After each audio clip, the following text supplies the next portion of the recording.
தருமபுரி மாவட்டம் ஒகேனக்கல் பக்கத்தில் இருக்கிற மணல் திட்டுங்கிற பகுதியில் ஆக்கிரமிப்பு நிலங்கள் வனப்பகுதியில் இருக்கிற ஆக்கிரமிப்பு நிலத்தில் இருக்கிறதா மக்கள் வெளியேற்றப்படுறாங்க. அந்த காணொலியை பாருங்களேன்.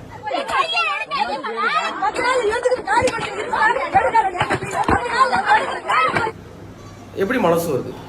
ஏதோ வெள்ளக்காரன் இந்தியர்களை அடிச்சு உடைச்சது போல, அவர்களுடைய இருப்பிடத்தை கலைச்சது போல, பெண்களை குழந்தைகளை துன்புறுத்துறது போல நம்ம மக்கள் நம்மளையே ஆக்கிரமிப்பு பகுதியில் இருக்கிறாங்கன்னு சொல்றாங்க. கடந்த 2 ஆண்டுகளா பாதுகாக்கப்பட்ட வனப்பகுதின்னு அறிவிக்கப்பட்ட பகுதியில் அவங்க வாழ்றதா சொல்றாங்க. ஆனா 5 தலைமுறையா அந்த மக்கள் இங்க வாழ்ந்துட்டு இருக்காங்கல்ல சார்.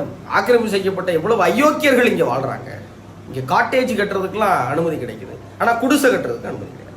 அந்த மக்களை அவங்க வெளியேற்ற விதம் பாருங்க. அவங்களுடைய வீடுகளை கலைக்கிறது மனசு வலிக்குது. ஏழைனா என்ன வேணா செய்யலாமா? கேட்க ஆள்னா அவங்களுக்கு குடும்பப்படுத்தலாமா? எங்கே சார் 3 பேருக்கு காயம் ஏற்பட்டு மருத்துவமனையில் இருக்கிறதா செய்தி. 5 தலைமுறையா இங்க இருக்கிற மக்கள் அங்கே இருந்துட்டு மீன்பிடி தொழில் பண்ணிக்கிட்டு இங்கே கால்நடை வளர்த்துட்டு இருக்க மக்கள் திடீர்னு கிளம்புனா எங்க போவான்? அரசாங்கம் தான் உங்களுக்கு மாற்று வாழ்விடம் செஞ்சு தரணும், அவங்களுக்கு ஒரு குடியிருப்பம் வச்சு தரணும், வாழ்வாதாரத்துக்கு என்ன பண்ணுவோம், அதுக்கு வேற ஏற்பாடு பண்ணி தந்து நீங்க கிளம்ப சொன்னா திடீர்னு கிளம்புனா எங்கே சார் போவாங்க? ஏசி ரூமுக்கு நம்மளால தூங்க முடியல சார். அந்த ஓட்டை பிரிச்சுட்டு வெளியே போனா அந்த வெயில புள்ள குட்டியோட எங்க போவாங்க? இதை யாரு கேட்கறது? இதை பத்தி மக்கள் எல்லாரும் பேசினா தானே அவங்களுக்கு ஏதாவது ஒரு கவனமாவது கிடைக்கும். அரசாங்கம் அவங்களுக்கு திரும்ப செய்யும். வனத்துறை உங்க வேலையை செய்யறாங்க, காவல்துறை உங்க வேலையை செய்யறாங்க. அரசாங்கம் மக்களை பாதுகாக்கிற வேலையை மட்டும் ஏன் செய்யவே மாட்டாங்க? இதையே யாரும் கேட்கவும் மாட்டாங்கன்னு தான் எனக்கு தெரிய மாட்டேங்குது.